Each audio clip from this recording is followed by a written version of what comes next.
Friends, we're so excited that you've gathered for our Bible study as we approach the end of John. We've got two more sessions, and today we're going to put Jesus on the cross. It doesn't feel like Easter. It's really Christmas time. Right. And yet, if you're going to do the book of John, you got to get ready for what John's been building up to. And there's an old hymn that we sing in the hymnal, and I love this because the hymn goes, "Every day to us is Easter." I like to throw it into sermons every once in a while. Yeah. Because as Christians, we should be ready for Easter all the time. We should be always excited about this story. And yet, as we find today, if we go through this story, to get to Easter is always a journey. Yeah. And every time I read the Passion, every time I read this Via Dolorosa, right, the way of suffering, every time I read that and I experience it, the problem for me is I'm reminded once again that you don't just get to have resurrection. There's a journey that's a part of this. There's a journey that Jesus goes on and a journey that he invites us to go on. Yeah. And it's not easy. And so here we are today. We've got a little bit of a struggle. We've got a really... We've got a little bit of a accumulation of what John's been trying to do all along. Oh, yeah. And we're going to kick into it and see where it goes on this. Yeah. So. For those of us who might not have been last week, can you give us a spark notes of what's been going on a little bit? Yeah. We are in the moment right now of going from prayer to prayer. Okay. Right? Got it. And this is huge. Yeah. We don't see the prayer in John. We know the prayer exists. Got it. In fact, it's referenced here in just a minute. But you remember this big moment of John, where he puts Jesus in the garden. And if you go back to the Synoptic Gospels, either Matthew, Mark, or Luke, you'll see that Jesus has this incredible conversation with his Lord, with his God, with his Father. And he says to him, "Dad, I don't want to do this." Okay? And it's important for us to know this. But what does he say? "Not my will." Yeah, but your will. Yeah. But your will be done. And God, if you can take this cup from me, and we just did the cup, it's in the window, but we just did the cup on Communion Sunday, this last Sunday. Yeah. If you can take this cup of suffering from me, please take it from me. But not my will, yours be done. And I think in this, in every one of our journeys, there's been a moment where we know that the next week, the next month, the next year is going to be hard. So now the question that we have to ask is, as we take this journey together, as we try to figure this out, the next question we've got to ask is, are we really in this for our will, or are we in this for God's will? Yeah. So Jesus is showing us from 17 when he's in prayer mode, and he says, "God, this is gonna be tough for him. You're gonna leave them in the world, but they're not of the world." Right. And and God, you remember how we introed in 17:2 last week. I have overcome the world, but the world still is full of trouble. I said it backwards, but it's really how Jesus throws it out there, right? Sure. Hey, the world is full of trouble, but I've overcome the world. So now we're going to walk into the world of trouble. So now Jesus acknowledges that there's trouble. Yeah. He acknowledges that God is God. He says a prayer for you and for me, which was the huge intimate moment here, that in chapter 17, they're praying Jesus prayed a prayer for you in your life. And now Jesus has got to do what Jesus has got to do. Yeah. So he goes into a prayer for himself. He goes to the garden. He's done everything he has for everybody else. Now it's time for him to do what he does. And he's passing it off to you and to me for us to interpret what happens next. So we're about to walk through 2 chapters here. Right. Jesus expecting you to finally get it. For sure. And I'm pointing at you, Lindsay. Yeah, thanks. Do you finally get it? It's just me. Right? I mean, this is the question now. Do you get what this is about? I've walked you through it. I've told you the story. I've prepared you for this moment. And now it's time to take the exam. Right. Let's see what you have found out. And we're going to find out whether the world fails, which it does, or whether we win, which we do, and how Jesus invites us into that. Yeah. What do you find in this first part of 18, Lindsay? Do you think that's just that kind of makes it important for you? Yeah, even in the first 11 chapters, I think there's some big things that are already happening. So when we come off of this big prayer that's going on, we get already the betrayal of Judas just right at the very beginning.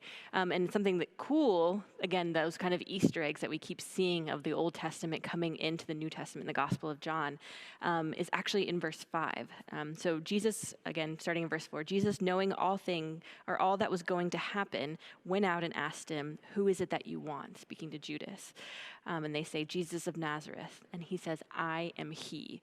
So again, we're already going back to that Exodus 3:16 of Moses in the burning bush and God saying the "I am." We already have those big "I am" statements in the Gospel of John, those 7 of "I am the bread of life."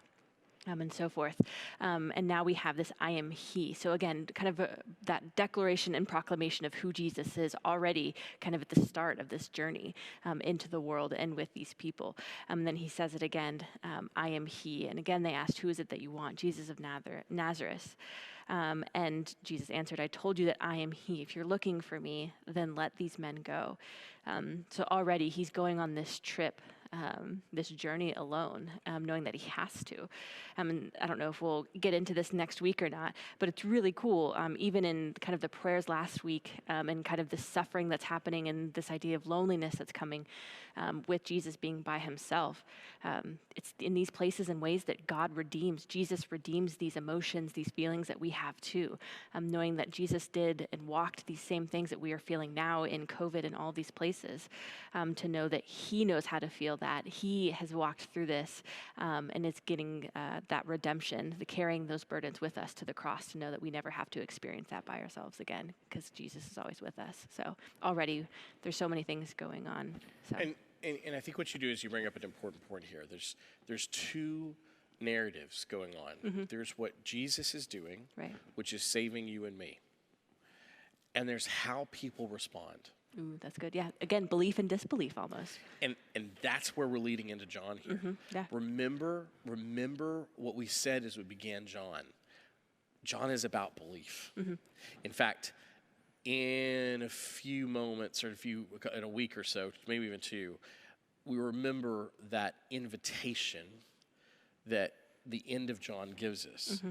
The book of John is written so that you may believe. Yeah.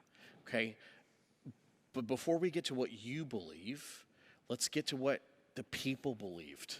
Mm-hmm. So let's talk about the different variations in the story that we know so well, because this is the Good Friday story, Maundy Thursday and Good Friday story, somewhere in between those hours, actually, right? We really should all get up at 2 o'clock in the morning on Friday morning of Good Friday and experience this together. Maybe that's a good new note. Yeah, just pull an all-nighter. You live for this, so you might as well pull an all-nighter. Yeah. But as we get into this, let's talk about how people respond. How do they believe? It's the final test. Mm-hmm. And if you talk to students right now, some of them say, "Hey, I've only got one real final at the end of this semester." A couple of them have told me, "I've got like 3 real finals at the end of the semester." Some of them say this whole semester has felt like a final. It doesn't matter what it is. Yeah. Let's talk about the different experiences here. Uh-huh. So first you've got Judas. Mm-hmm. How does Judas believe? Well, Judas believes, but he rejects Jesus. Right. And then you've got Peter, who is actively believing, but he's imperfect. You want to know why I think Peter's the leader of the church? You want to know why I think that Jesus picked Peter? Peter's heart was always in the right place. Yeah. And I can't tell you how proud I am of humanity, of the people in my life whose hearts are typically in the right place. Mm-hmm. But they're imperfect. They don't always get it right. So Peter does believe, but he messes it up along the way. This is huge for those of us that believe in what John Wesley talked about sanctification, about every day we get the chance to be better. Guess what? In the crucifixion story, Jesus is offering Peter a chance to believe, mess up, and get it better the next day. Mm-hmm. And even mess it up a couple times. Oh, yeah. Well, and then you've got Caiaphas, who is determined not to believe. Mm-hmm. Now, we know those people in our life. I know people that call themselves agnostics, call themselves atheists, have decided there's no way there could be a God that's that big and that could care about me. No way. Yeah. Okay? And you see the actions of Caiaphas. Caiaphas is willing to sell his own identity to Rome to fuel his own belief, his own disbelief. Right. And then you've got Pilate. What a crazy character in this Bible, right? Pilate, who, friends, I'm going to tell you, I kind of think Pilate believes when I read John 18 and 19 again. Yeah. I mean, he does everything he can not to kill Jesus. Let's give him some credit. But at the end of the day, he's more concerned of his own rise to power or keeping the power Yeah.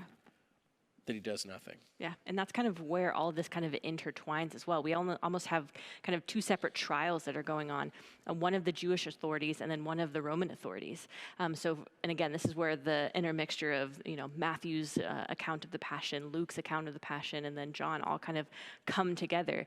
We have, even in verse 12, I think, are you Ananias? Is that who it is? So you have this trial before Ananias, again, at like 2 o'clock in the morning on a Friday.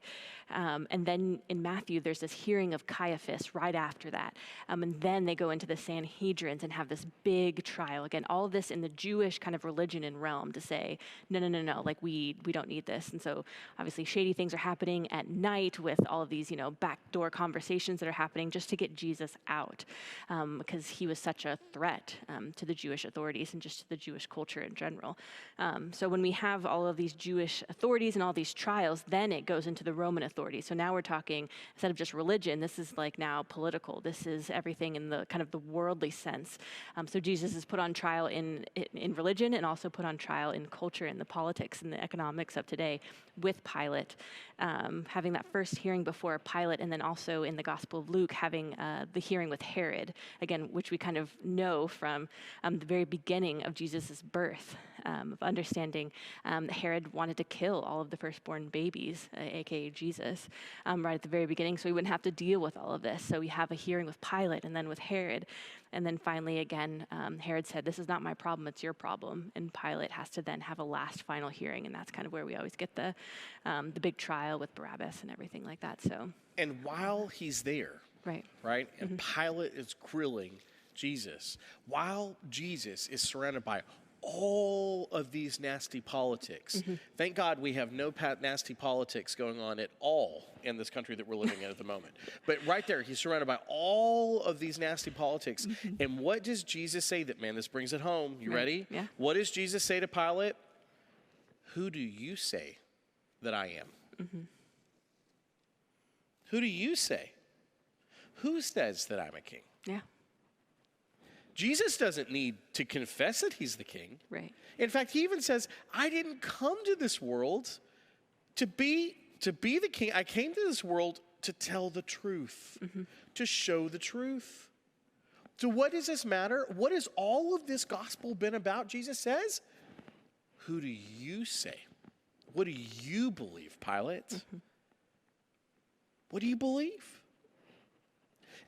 And this is a big moment for us because it's going to the polls every day in our life. And it's looking at the little touch screen. And you're not worried about Democrat or Republican here. The question is that Jesus wants to know, do you believe that Jesus is the Lord of your life or do you not?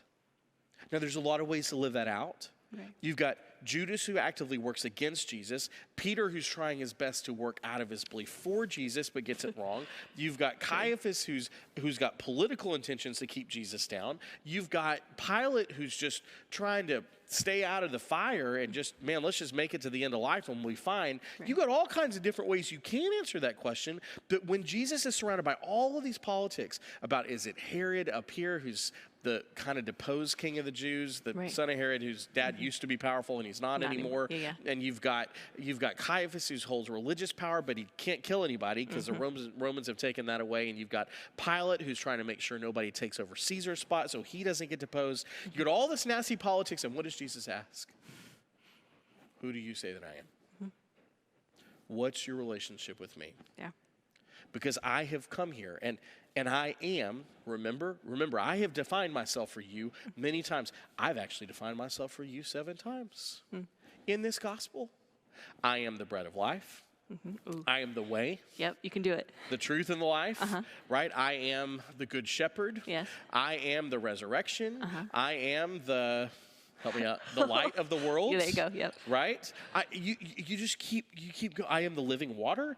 All of these things that keep coming through in this and making this happen. Right. And all of these statements, these I am statements, I've told you, I've showed you, I've performed for you. And now what it comes down to, you get a vote. You get a vote in all of this. And this isn't just because this is election week that we're contextualizing this. This is a real thing for us every day when it's not an election week. Yeah. We do this every day when it's not a moment where we say, my goodness, what do I think about the craziness of this world? That's not what this is about. Jesus is saying to you and me, who do you say that I am? I've told you, I've showed you, and I'm here. Now it's time for you to choose.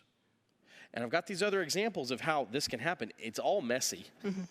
How you believe in me is messy. We know that, from Judas to Peter to Caiaphas to John to Everyone. all the disciples who take a run. They head for the hills, everybody but John, right? But who do you say that I am? Yeah, and even in verse 36, when Jesus says, my kingdom is not of this world. If it were, my servants would fight to prevent my arrest by the Jewish leaders, but now my kingdom is from another place. And again, in verse 37, you say that I am king. In fact, the reason I was born and came into this world is to testify to the truth. Everyone on the side of the truth listens to me. So even in these big kind of proclamations, he's not like, hey, remember? I mean, he's still saying, like, know me and believe in me, because it's not about me. It's that relationship with the Father. So even Jesus is giving us this higher standard of saying, yes, there's so many politics and chaos and crazy culture, religion around me, but don't focus on me, Jesus, being crucified. Focus on the Father and what he's doing. Again, he always points back to that relationship. Even before chapter 18, we have this giant prayer. I mean, all of that talks about just the relationship with the Father and what Jesus wants, and being that mediator between heaven and earth, and really kind of bringing heaven down to earth. So even in his kind of last final words when he's on trial, are these pretty kind of profound words, not saying, know this, know that, all of these things. He just keeps pointing us to the Father. So I think that's really cool. And to know that Pilate, again, we always portray Herod and Pilate as these bad guys, which, I mean, yes, kind of bad, but that's because of the context that we're in. Again, we can see from 2,000 years that they're bad people, but living in the moment, they're just trying to create stability. They're trying to create order amidst all of the chaos. You have this random guy performing these miracles, doing all these things, creating this own, religion within all of the kind of Jewish cultures, breaking out of the box, fulfilling prophecies. And yet, they're just trying to figure out their everyday lives. They're doing the best they can. But Pilate was obviously in the Roman kind of era with all of these kind of philosophers. He was very cynical, very much about truth is very relative. There's no concrete anything, where we kind of get where Jesus is saying, no. What's concrete is my relationship with the Father. What's concrete are these scriptures and how they are being fulfilled through me. So you even have this clash of what is truth right at the very end. Again, what do you believe? What do you not believe? It's kind of funny because it feels like I don't even know what truth is anyway in our culture today. Trying to figure out, what's real news, what's fake news, social media, like all of these voices that are in my head telling me what to do or who to be and how I should act. Where can we come back and know that Jesus is here? These scriptures are here. This is what we're founded in. And to know that Jesus continues just to point us back to the Father, back to God, knowing that that's where everything starts. And so if you boil down the human condition and throughout all of this crucifixion, this goes back to so many different moments in John. Herod, Pilate, Caiaphas, all the characters of this story, Judas, even Peter, they all want to have control over the life that they're living. Yeah. They want to control it to either keep Rome's interests safe, the Jewish religious understanding safe. Right. At the epicenter in Rome. Like, right. This big deal. For yeah. Peter to keep Jerusalem, his friends safe. Yeah. For this man that he loves. For Judas, there's this whole understory that I've been reading about for years about what if Judas was just trying to force Jesus' hand? Because he wants Jesus to be the powerful king that holds a sword, like Peter held. Yeah. And Jesus, he just wants to push Jesus into doing it. Maybe he'll finally be who he is. This is the political moment. There's all kinds of pieces and ideas here about the control of what people have. And yet that's when Jesus says, but you don't have power over me, Pilate. Right. All that comes from above. This isn't my kingdom here. This isn't the kingdom I'm worried about. I have a bigger kingdom that's over all of this. Right? You are trying to control your life. And yet when you vote that I am your king, I'm your Lord, I'm your Savior, when you do that, you're also saying 100%, I trust you and I follow you, not my own heart and my own understanding. What does humanity get when they are in control? What we get is that we put Jesus up on the cross. And from when I was a little kid, even watching my family now, as we all grow up together, what do we struggle with every day since I was 2 years old? I want to be in charge. I want to be in control. I want to make sure that everything looks the way that I want it to look like. And yet, what does our prayer need to be? Well, it goes from Jesus starting with a prayer for us. God, they're in this world, but they're not of this world. They belong to you. Those people that vote for Jesus, they belong to you, God. They always have. And in this world of trouble, I've overcome it. They'll overcome it too because they belong to you. Then what does he get down? What does Jesus pray for in the garden? And he says, look, this is what he gets mad at Peter, right? I mean, Peter's trying to cut this guy's ear off and try to take Jesus away. Jesus looks at Peter and says, this is the cup that God gave me. I am not in control of this. You can't be in control of this either. Jesus says in the garden, Father, take this cup from me. But if not, I'll drink whatever cup you put in front of me. What does Jesus actually exhibit for us at the beginning of this in the garden? God, it is all up to you. And that kind of surrender, we use the word surrender in Christianity. The word surrender is not used in Christianity. It is Christianity. That's good. It is Jesus when he says, Lord, your will be done. And we're reading that into John here because it says it in the Synoptic Gospels. He does it in John. He does it them too, but he really lives it out on paper. For sure. Right here. Your will be done. And he goes. Pilate, you can't control this more than you can control the wind from blowing or stopping, right? This isn't on you, Pilate. This is what God has decided. So let's go. Let's do this.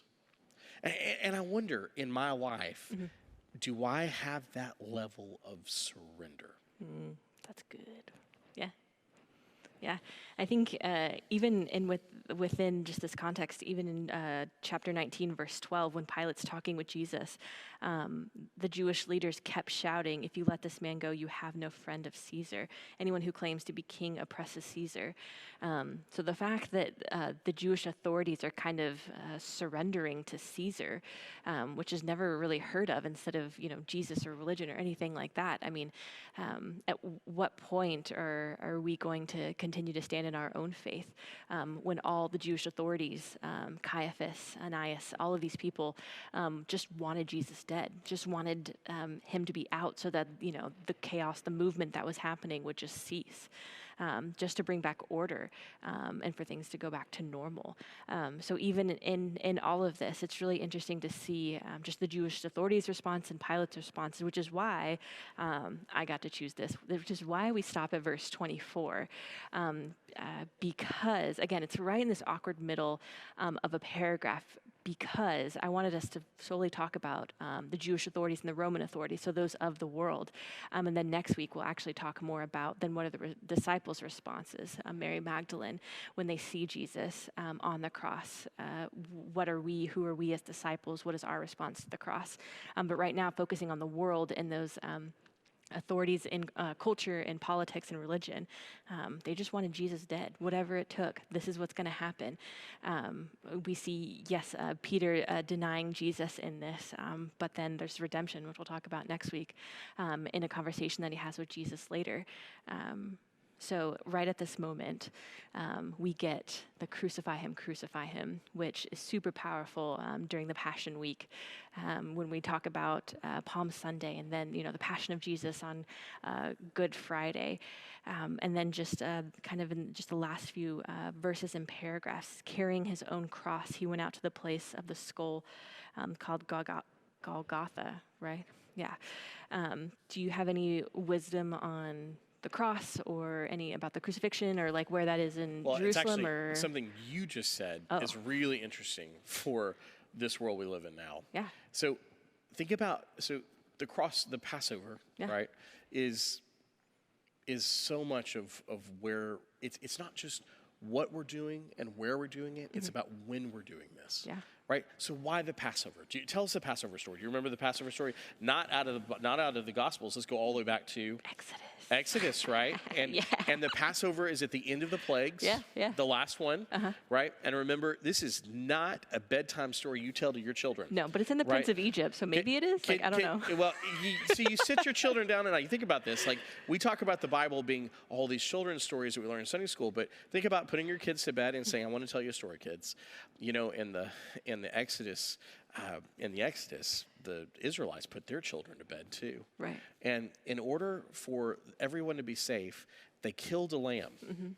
They took the blood of the lamb and they put it on the lintel of the door, right? So we're already past PG-13 here now, right? I mean, we've got graphic and gore going on right here. This is Netflix original right here, right, guys. Yeah. And then the next thing you know, they put the gore up on the hill. And here's the thing: the people that don't smear blood on their house, they wake up dead the next day.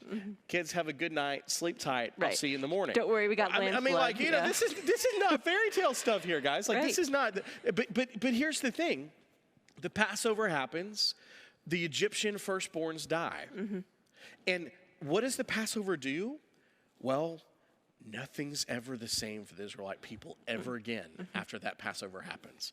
When the Passover happens and the blood is shed, guess what happens? Off they go into the wilderness for 40 years, or AKA a generation of people. Right. Wandering in the desert. And what do they bemoan? Can't we just go back to the way that it was in Egypt when we were slaves? Right? What are the people here in this story doing? Caiaphas and Herod and Pilate. Right. Let's get back to the way that it was. Let's shed Jesus' blood for the Passover, and then it'll go back to normal. That's not your history. That's not your Jewish story. When the Passover happens, you're out. Yeah. God does something huge. Sure. And it's time to go. And guess what? In their own need to be in control and keep things the way that it was, they put Jesus on a cross and kill him and forever change how it's going to be. Right. And I think that's something we have to always remember, that Passover and Jesus and the cross and the crucifixion on Golgotha, you know what it does for us? Every single time we walk through this story, things can't be the way they were. This is Jesus we're talking about. This is God's story.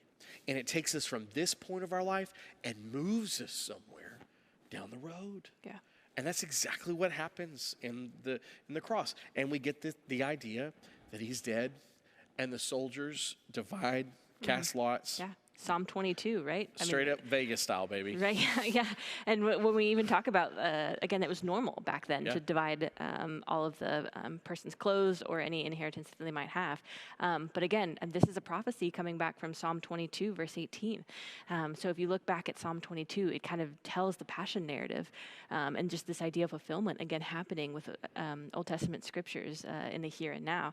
And if I remember correctly, crucifixion was kind of a normal thing. Like, it was a normal, executed, this is how we would torture people with either ropes or nails or, all the things. It varied. But, this wasn't like a special, anything. It was very much shameful. I find it even more in our people have started to realize how much it was prevalent. There's a Netflix series right now that's not rated G.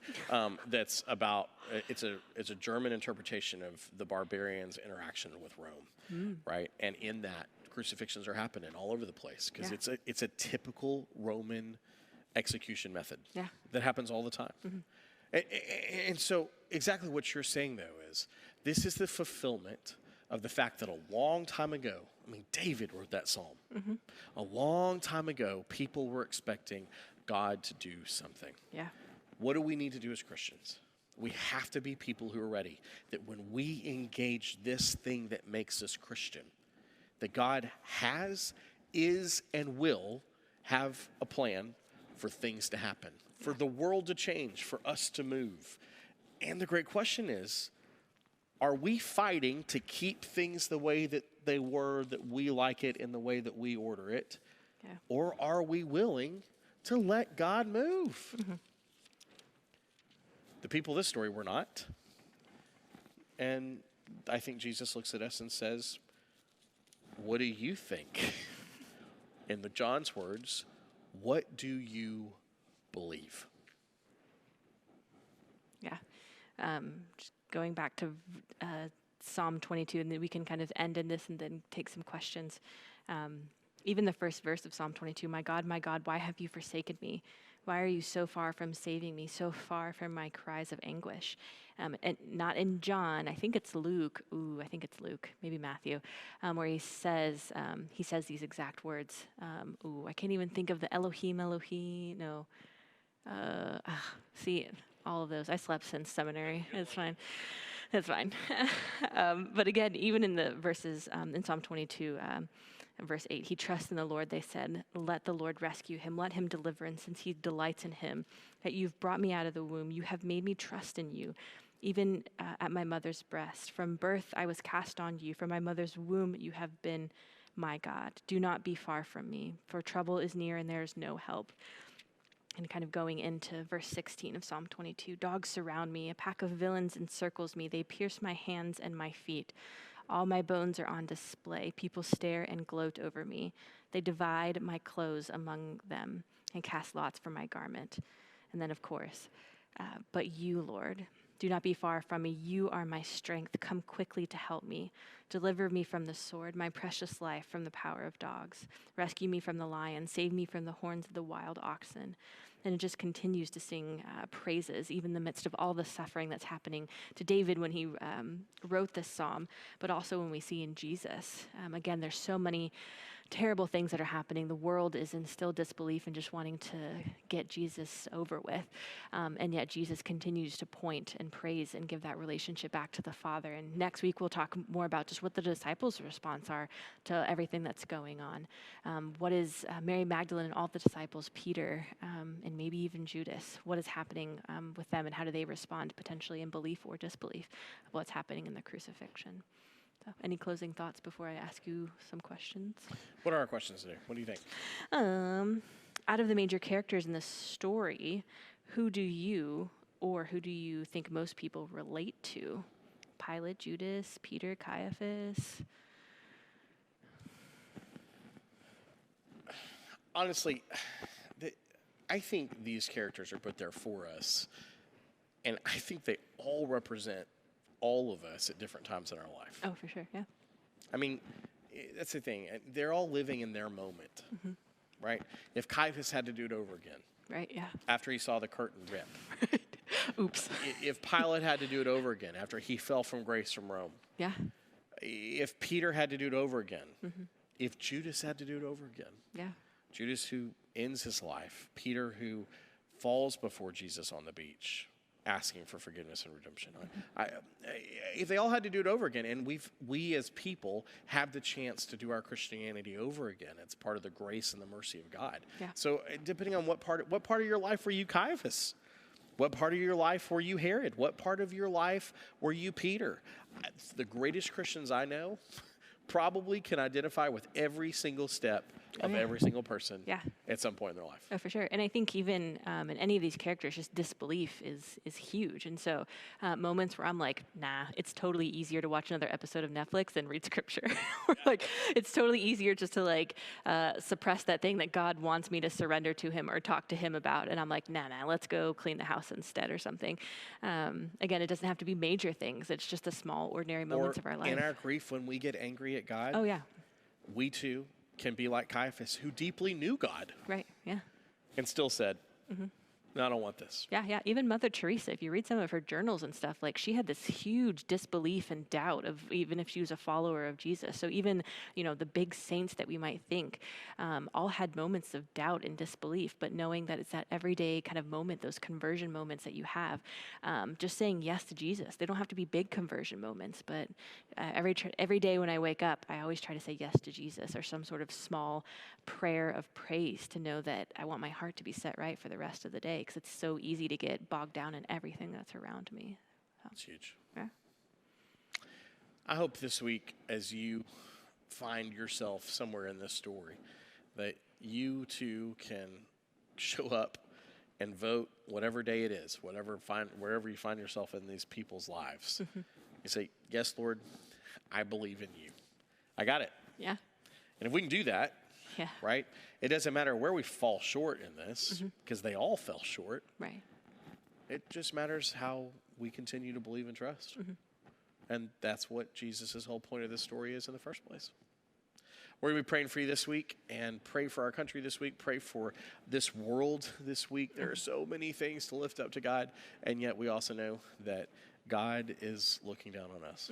Beautiful thing. Great. We'll see you next week.